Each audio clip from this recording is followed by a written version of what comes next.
శ్రీ మహాగణాధిపతే నమ. శ్రీమాత్రే నమ. మాచిరాజ్ భక్తి ప్రేక్షకులందరికీ నమస్కారం. ఈనాటి దినఫలం కార్యక్రమంలో ముందుగా నేటి పంచాంగ వివరాలు పరిశీలిద్దాం.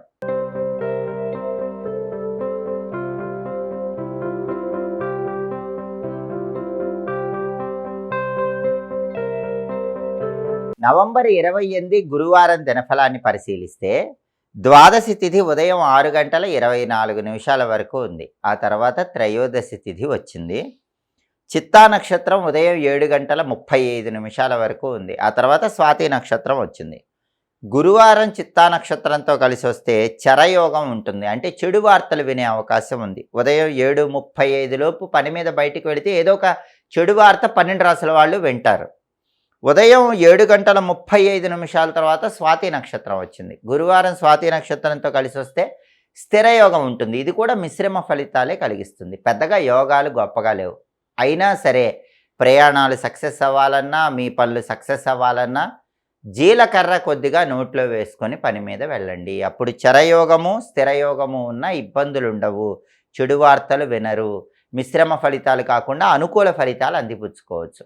అదేవిధంగా రాశి చక్రం చాట్లో గ్రహాల స్టేటస్ తీసుకుంటే గురువారానికి అధిపతైన గురువు వృషభంలో, శుక్రుడి ఇంట్లో, శత్రువు ఇంట్లో ఉన్నాడు. కాబట్టి సొసైటీ రిలేటెడ్ పనులు అంటే సాంఘిక కార్యక్రమాలు, ధార్మిక కార్యక్రమాలు, సేవా కార్యక్రమాలు ఇలాంటివి చేసేవాళ్ళు మాత్రం కొంచెం అప్రమత్తంగా ఉండాలి. లేకపోతే మీ మీద బ్లేమ్స్ వచ్చే అవకాశం ఉంటుంది. మనీ ఎక్స్పెండిచర్ విషయంలో కూడా 12 రాసుల వాళ్ళు కొంచెం అప్రమత్తంగా ఉండాలి. గురువు శత్రువు ఇంట్లో ఉన్నాడు కాబట్టి జాగ్రత్తలు తీసుకోవాలి. అలాగే చిత్తా నక్షత్రానికి అధిపతైన కుజుడు కర్కాటకంలో, చంద్రుడి ఇంట్లో, మిత్రుడి ఇంట్లో ఉన్నాడు. ప్రాపర్టీస్ కొనటానికి అమ్మటానికి మాత్రం బలం బ్రహ్మాండంగా 12 రాసుల వాళ్ళకు ఉంది. రియల్ ఎస్టేట్ డీలింగ్స్కి కూడా బలం ఉంది. అలాగే అప్పులు తీర్చడానికి బలం ఉంది. బ్రదర్స్ అండ్ సిస్టర్స్తో ఉన్న డిస్ప్యూట్స్ క్లియర్ చేసుకోవడానికి కూడా బలం చక్కగా ఉంది. అలాగే స్వాతి నక్షత్రానికి అధిపతైన రాహువు మీనంలో ఉన్నాడు కాబట్టి 12 రాసుల వాళ్ళకి విదేశీయాన ప్రయత్నాలు అనుకూలిస్తాయి. ఫ్రెండ్స్తో కలిసి ఇంపార్టెంట్ పనులు స్టార్ట్ చేసుకోవడానికి కూడా బలం చాలా చక్కగా ఉంది. అలాగే నక్షత్ర బలాన్ని బట్టి కొన్ని ముఖ్యమైన పనులు చేసుకోవచ్చు. ప్రధానంగా చిత్తా నక్షత్రం ఉదయం 7:35 వరకు ఉంది. ఉదయం 7:35 లోపు చిత్తా నక్షత్రం ఉన్నప్పుడు అన్నప్రాసన, నామకరణం, చెవులు గుట్టించడం, అక్షరాభ్యాసం ఇలాంటివన్నీ కూడా చేసుకోవచ్చు. కంప్యూటర్ కోచింగులు తీసుకోవచ్చు. కొత్త విద్యలు నేర్చుకోవడానికి చేసే ప్రయత్నాలు కూడా అనుకూలిస్తాయి. ఉదయం 7:35 తర్వాత స్వాతి నక్షత్రం వచ్చింది. ఈ స్వాతి నక్షత్రం ఉన్న సమయంలో ఉదయం 7:35 తర్వాత స్వాతి నక్షత్ర బలాన్ని బట్టి కొన్ని పనులు చేసుకోవచ్చు. అవేంటంటే ఆస్ట్రాలజీ కోర్సెస్ నేర్చుకోవచ్చు, జ్యోతిష విద్యలు నేర్చుకోవచ్చు. అలాగే అక్షరాభ్యాసం, నామకరణం, చెవులు గుట్టించడం ఇవన్నీ కూడా స్వాతి నక్షత్రంలో చేయొచ్చు. కంప్యూటర్ కోర్సులు జాయిన్ అవ్వచ్చు. సంగీత విద్యలు నేర్చుకోవచ్చు. మ్యూజికల్ రిలేటెడ్ కోర్సులు నేర్చుకోవడానికి కూడా స్వాతి నక్షత్రం మంచిది. మంత్ర విద్యలు గురువుల దగ్గర నేర్చుకోవడానికి కూడా స్వాతి నక్షత్రం మంచిది. అలాగే మోటారు వాహనాలు కొనటానికి, మొదటిసారి వాటిని నడపటానికి కూడా స్వాతి నక్షత్రం అనుకూలిస్తుంది. వ్యవసాయ సంబంధ పనులు ప్రారంభించడానికి, అగ్రికల్చర్ రిలేటెడ్ వర్క్ స్టార్ట్ చేయడానికి కూడా స్వాతి నక్షత్రం అనుకూలిస్తుంది. నక్షత్ర బలాన్ని బట్టి ఈ ముఖ్యమైన పనులన్నీ చేసుకోవచ్చు. అలాగే ఈనాటి దినఫలం కార్యక్రమంలో ద్వాదశి రాశుల వాళ్ళ రాశి ఫలితాలు ఏ విధంగా ఉన్నాయో ఇప్పుడు మనం పరిశీలిద్దాం. ముందుగా మేషరాశి. మేషరాశి వాళ్ళకి ఈరోజు ప్రధానంగా నూతన వాహన ప్రాప్తి యోగం కనిపిస్తోంది. బండి కానీ కారు కానీ కొనుక్కోవటానికి చేసే ప్రయత్నాలు బ్రహ్మాండంగా సక్సెస్ అవుతాయి. ఖచ్చితంగా నూతన వాహనం కొనుగోలు చేయగలుగుతారు. అలాగే ధనధాన్య వృద్ధి ఏర్పడుతుంది. అనేక మార్గాల్లో ఆదాయం పెరుగుతుంది. మేషరాశి వాళ్ళు ఈరోజు పట్టిందల్లా బంగారంలా ఉంటుంది, బ్రహ్మాండంగా ఉంది. తదుపరి వృషభ రాశి. వృషభ రాశి వాళ్ళకి ఈరోజు కొద్దిగా సాంఘికంగా గౌరవ మర్యాదలు సన్నగిల్లే సూచనలు కనిపిస్తున్నాయి. తస్మాత్ జాగ్రత్త. సంఘంలో మీ కీర్తికి, గౌరవ మర్యాదలకు భంగం కలిగించే వ్యక్తుల విషయంలో కొంచెం జాగ్రత్తగా ఉండాలి. అటెన్షన్ పే చేసుకొని వాళ్ళని అవాయిడ్ చేసుకుంటూ ఉండాలి. లేకపోతే వాళ్ళ వల్ల మీ కీర్తి, గౌరవం సాంఘికంగా ఇంకా తగ్గిపోయే అవకాశం వృషభ రాశి వాళ్ళకి కనిపిస్తోంది. తదుపరి మిథున రాశి. మిథున రాశి వాళ్ళకి ఈరోజు ప్రధానంగా వృత్తిపరంగా అనుకూల ఫలితాలు కనిపిస్తున్నాయి. అంటే ఏ రంగంలో ఉన్నా సరే, ఉద్యోగ రంగంలో ఉన్నా, వ్యాపార రంగంలో ఉన్న మిథున రాశి వాళ్ళకి బ్రహ్మాండంగా వృత్తిలో అనుకూల ఫలితాలు కనిపిస్తున్నాయి. వృత్తిపరంగా చాలా టాప్ పొజిషన్కి ఎదగటానికి చేసే ప్రయత్నాలు మిథున రాశి వాళ్ళకి ఈరోజు చక్కగా అనుకూలిస్తాయి. తదుపరి కర్కాటక రాశి.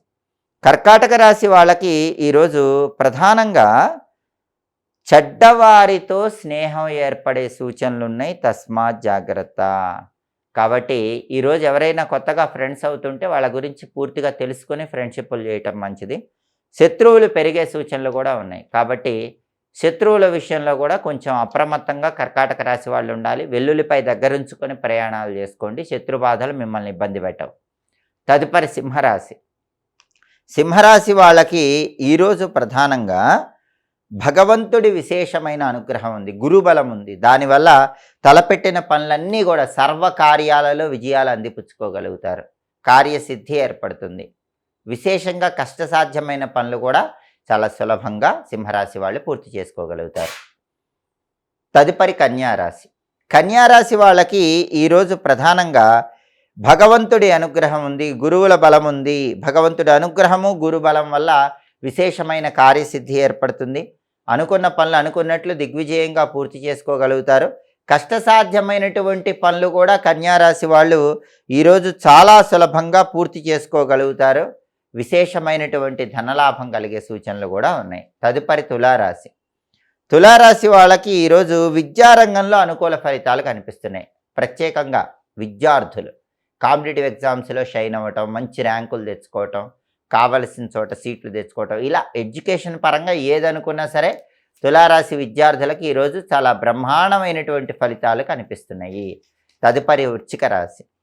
వృశ్చిక రాశి వాళ్ళకి ఈరోజు దాయాదుల వల్ల అనుకూలతలు పెరుగుతాయి. అంటే మీ బ్రదర్స్ కానీ సిస్టర్స్ కానీ ఎవరైనా ఇన్నాళ్ళు మిమ్మల్ని ఇబ్బంది పెడుతూ ఉంటే ఆ ఇబ్బందులు ఈరోజు తగ్గిపోతాయి. వాళ్ళు మీకు కోఆపరేటివ్గా ఉంటారు. వాళ్ళ వల్ల మీకు ఎలాంటి ఇబ్బందులు ఉండవు. వాళ్ళు మంచి సపోర్ట్గా ఉండటానికి కూడా వృశ్చిక రాశి వాళ్ళకి ఈరోజు బలం చాలా అద్భుతంగా ఉంది. తదుపరి ధనుస్సు రాశి. ధనుస్సు రాశి వాళ్ళకి ఈరోజు ప్రధానంగా ఏ పని ప్రారంభించినా సరే ఆ పనిలో అన్ని రకాలుగా కొద్దిగా ఆటంకాలు ఎదురయ్యే సూచనలు ఉన్నాయి. కాబట్టి మనోధైర్యంతో ఆత్మవిశ్వాసంతో ముందడుగు వేసే ప్రయత్నం చేయాలి. అందులోనూ ప్రత్యేకంగా ధనుసు రాశి వాళ్ళకి ఈరోజు గృహ నిర్మాణానికి సంబంధించిన వ్యవహారాల్లో కొన్ని ఆటంకాలు కనిపిస్తున్నాయి.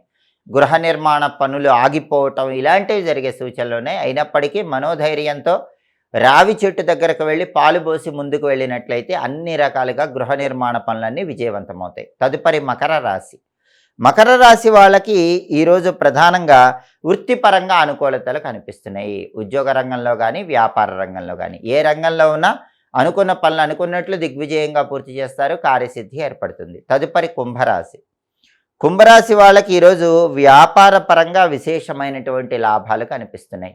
వ్యాపారం 3 పువ్వులు 6 కాయలుగా విరాజిల్లి ఊహించిన దానికంటే ఎక్కువ లాభం చేకూరుతుంది. ప్రతి పనిలో కూడా మంచి పురోభివృద్ధిని సాధించడానికి, బ్రహ్మాండమైన సక్సెస్ సాధించడానికి కుంభరాశి వాళ్ళు చేసే ప్రయత్నాలన్నీ చక్కగా అనుకూలిస్తాయి. తదుపరి మీనరాశి. మీనరాశి వాళ్ళకి ఈరోజు తల్లిగారి ఆరోగ్య సమస్యల వల్ల ఇబ్బందులు ఎదుర్కొనే సూచనలు ఉన్నాయి. కాబట్టి తల్లిగారి ఆరోగ్యం పట్ల మీనరాశి వాళ్ళు ఈరోజు ప్రత్యేకమైన శ్రద్ధ వహించాలి. తల్లిగారి ఆరోగ్యం గురించి జాగ్రత్తగా చూసుకోవాలి. 12 రాశుల వాళ్ళు అనుకున్న పనులు అనుకున్నట్లు దిగ్విజయంగా పూర్తి కావాలంటే ఈ రోజుకి ప్రధానంగా 3 ప్రత్యేకతలు ఉన్నాయి. మొట్టమొదటి ప్రత్యేకత ఏంటంటే తిరుచానూరులో పద్మావతి అమ్మవారి బ్రహ్మోత్సవాలు. ఈ సందర్భంగా హ్రీం పద్మావత్యై నమః అనే మంత్రాన్ని 11 సార్లు చదువుకోవాలి. అలాగే కార్తీక బహుళ త్రయోదశి కాబట్టి గోత్రిరాత్ర వ్రతం ఉంది. అందువల్ల ఓం సురభ్యై నమః అనే మంత్రాన్ని కూడా 11 సార్లు చదువుకోవాలి.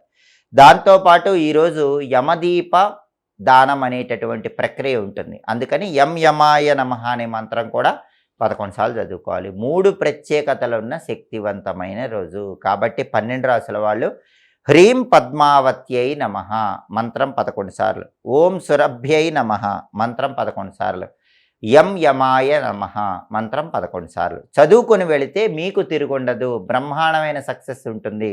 వృత్తి ఉద్యోగ వ్యాపార రంగాల్లో చాలా అద్భుతంగా రాణించగలుగుతారు. అలాగే గురువారం కాబట్టి ఉదయం 6 నుంచి 7 మధ్యలో, మధ్యాహ్నం 1 నుంచి 2 మధ్యలో, రాత్రి 8 నుంచి 9 మధ్యలో గురుహోర ఉంటుంది. ఈ గురుహోర ఉన్న సమయంలో ప్రధానంగా మొండి బాకీలు వసూలు చేసుకోవటానికి చేసే ప్రయత్నాలు అనుకూలిస్తాయి. అలాగే కొత్తగా ఉద్యోగాల్లో చేరటానికి గురుహోర మంచిది. పిల్లల్ని ఊయల్లో వేయటానికి గురుహోర మంచిది. అలాగే కొత్తగా వివాహపరమైనటువంటి చర్చలు ప్రారంభించటానికి, శుభ కార్యక్రమాలకు సంబంధించిన చర్చలు చేయటానికి గురుహోర అనుకూలిస్తుంది. డబ్బులు బ్యాంకులో దాచిపెట్టుకోవటానికి కూడా గురుహోర చాలా మంచిది. హోరాకాలాన్ని బట్టి ఈ పనులు చేసుకుంటే విశేషమైన శుభ ఫలితాలు సిద్ధింపజేసుకోవచ్చు. ఇవి ఈనాటి దినఫలం కార్యక్రమంలో ముఖ్యమైన అంశాలు. మళ్ళీ తదుపరి దినఫలం కార్యక్రమంలో తిరిగి కలుసుకుందాం.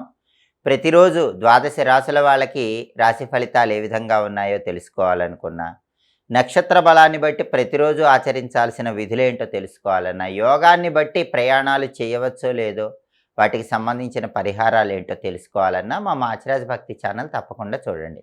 మా వీడియోస్ మీకు నచ్చినట్లయితే మా ఛానల్ని లైక్ చేయండి, కామెంట్ చేయండి. మా ఛానల్ వీడియోస్ 10 మంది మిత్రులకు షేర్ చేయండి. మా ఛానల్ని సబ్స్క్రైబ్ చేసుకోండి. పక్కన ఉన్న బెల్ సింబల్ని ఒకటం మాత్రం మర్చిపోకండి. సర్వే జనాః సుఖినో భవంతు. స్వస్తి.